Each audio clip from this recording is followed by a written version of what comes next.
Crypto exchange কয়েনবেজের বিরুদ্ধেও মামলা করেছে ইউএস এর সিকিউরিটিজ অ্যান্ড এক্সচেঞ্জ কমিশন।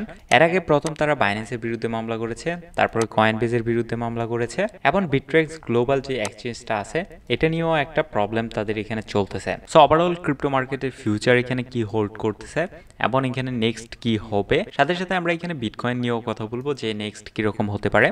তো যদি আপনি আমাদের চ্যানেলের ফার্স্ট টাইম হয়ে থাকেন তাহলে অবশ্যই আমাদের চ্যানেলটিকে সাবস্ক্রাইব করে দিবেন এবং আমাদের টেলিগ্রাম চ্যানেলের মধ্যে জয়েন হয়ে নেবেন এই ধরনের বিভিন্ন আপডেট পাওয়ার জন্য। সো গত 7 তারিখেও নিউজ আসে যে কয়েনবেজের বিরুদ্ধেও সিকিউরিটি অ্যান্ড এক্সচেঞ্জ কমিশন এখানে মামলা করেছে।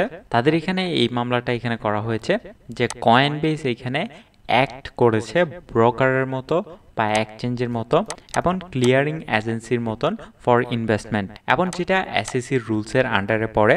সো তারা এখানে এসইসির কাছ থেকে পারমিশন নেয়। তারপর এখানে পাল্টা বিবৃতিতে কয়েনবেস এখানে বলেছে যে তাদের রুলস এখানে ক্লিয়ার না সিকিউরিটি অ্যান্ড এক্সচেঞ্জ কমিশনের। এটা ছাড়াও বেশ কিছু কয়েনকে এখানে এসইসি টার্গেট করেছে, এর মধ্যে সোল, অ্যাডা, তারপরে ম্যাটিক, ফাইল, স্যান্ড, অ্যাক্সেস, তারপরে সিএইচজি, তারপরে ফ্লো, আইসিপি, নিয়ার এবং আরো বেশ কয়েকটা। এবং এসএসসির লিস্টে এখানে যে কয়েনগুলো আছে এই কয়েনগুলো সবগুলো এখানে 10-15% প্লাস এখানে ডাউন দিয়েছে, যেমন অ্যাডা, তারপরে হলো সোল, পলিগনের ম্যাটিক, সবগুলো এখানে 10-15% ডাউন। বাট এখানে সবচেয়ে বড় হিট খেয়েছে এখানে বিএনবি প্রাইস চলতেছিল অ্যারাউন্ড $360, $8 দিকে, এবং এই মামলার পর বিএনবির এখানে প্রাইস চলে এসেছিল $250 দিকে। সো এক ধরনের আনসার্টেনিটি কাজ করতেছে মার্কেটের মধ্যে যে এখানে কি হবে, যার কারণে বিএনবি এখানে এত পরিমাণ ডাউনে।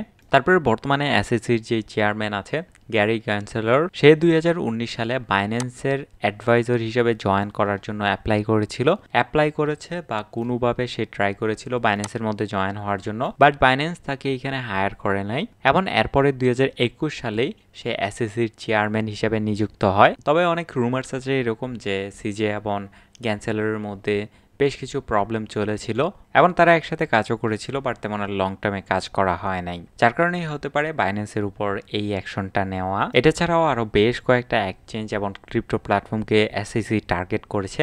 এর মধ্যে একটা হলো বিট্রেক্স, এটা কিন্তু অনেক ওল্ড একটা ক্রিপ্টোকারেন্সি এক্সচেঞ্জার। তো তাদের একটা ইউএস সাবসিডিয়ারি আছে, তো এটার মধ্যে রিসেন্টলি তারা তাদের কাস্টমারদেরকে রিপেমেন্ট দেওয়ার চেষ্টা করতেছে, বাট এই প্ল্যানটা এখানে স্থগিত করার জন্য ইউএস গভর্নমেন্ট এখানে বাধা দিচ্ছে। প্রবাবলি তারাও এখানে বাইন্যান্স এবং কয়েনবেসের মতন এই ধরনের কোনো একটা মামলা ফেস করতে যাচ্ছে। তো এই সব ধরনের কাহিনী দেখার পর রবিনহুড, যেটা ইউএস এর one of the largest brokerage platform, তারা এখানে ডিলিস্ট করা শুরু করেছে। সোলকে অলরেডি ডিলিস্ট করেছে, অ্যাডা এবং ম্যাটিককে ডিলিস্ট করেছে, আরও বেশ কিছু কয়েনকে তারা এখানে ডিলিস্ট করবে যেই কয়েনগুলা এসইসির লিস্টের মধ্যে আছে। এখানে টোটাল 61টা কয়েনকে এসইসি ক্লাসিফাই করেছে সিকিউরিটিস হিসাবে, এবং এই কয়েনগুলোর নাম যদি এখানে দেখেন, এখানে সবগুলো কয়েনের নাম দেওয়া আছে। আপনারা চাইলে এখান থেকে স্ক্রিনশট নিয়ে নিতে পারেন বা স্টপ করে এই কয়েনগুলো চেক করে নিতে পারেন কোন কয়েন আপনার লিস্টের মধ্যে আছে।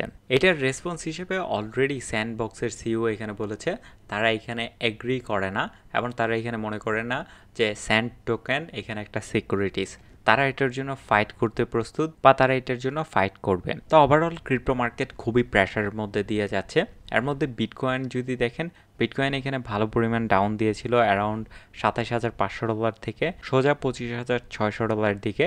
তারপরে আবার বিটকয়েন এখানে বাউন্স ব্যাক করে উপরে চলে গেছিল। তাই এখানে যদি একটু জুম করি তাহলে এখানে দেখতে পারবেন পারফেক্টলি এই ট্রেন্ড লাইন দুইটা ফলো করতেছে এবং এই এরিয়াটাতে বর্তমানে টাচ করেছে এবং হতে পারে সামনে বেশ কিছু টাইমের মধ্যে উপরের দিকে আমরা একটা ব্রেকআউট দেখতে পারবো এবং ব্রেকআউটের টার্গেট হবে অ্যারাউন্ড $31,000 দিকে। তো যেটা আমি আমার প্রিভিয়াস ভিডিওতে আপনাদের সাথে শেয়ার করেছিলাম। তো এখানে যদি এখন ভিজুয়ালি দেখেন তাহলে কাপ অ্যান্ড হ্যান্ডেল প্যাটার্নটা আরও বেশি ক্লিয়ার এখানে আপনার কাছে মনে হবে, যেটা নিয়ে আমি আমার প্রিভিয়াস ভিডিওতে শেয়ার করেছিলাম। আপনার চাইলে এই ভিডিওটা দেখে নিতে পারেন বিটকয়েনের এই কাপ অ্যান্ড হ্যান্ডেল প্যাটার্নটা নিয়ে। সো এটা নিয়ে আপনার কি মতামত এবং ওভারঅল মার্কেট নিয়ে আপনার কি মতামত অবশ্যই আমাকে কমেন্ট করে জানাবেন। অ্যান্ড আপডেটটি যদি আপনার কাছে ভালো লাগে তাহলে অবশ্যই লাইক দিবেন এবং আমাদের চ্যানেলটিকে অবশ্যই সাবস্ক্রাইব করে নেবেন।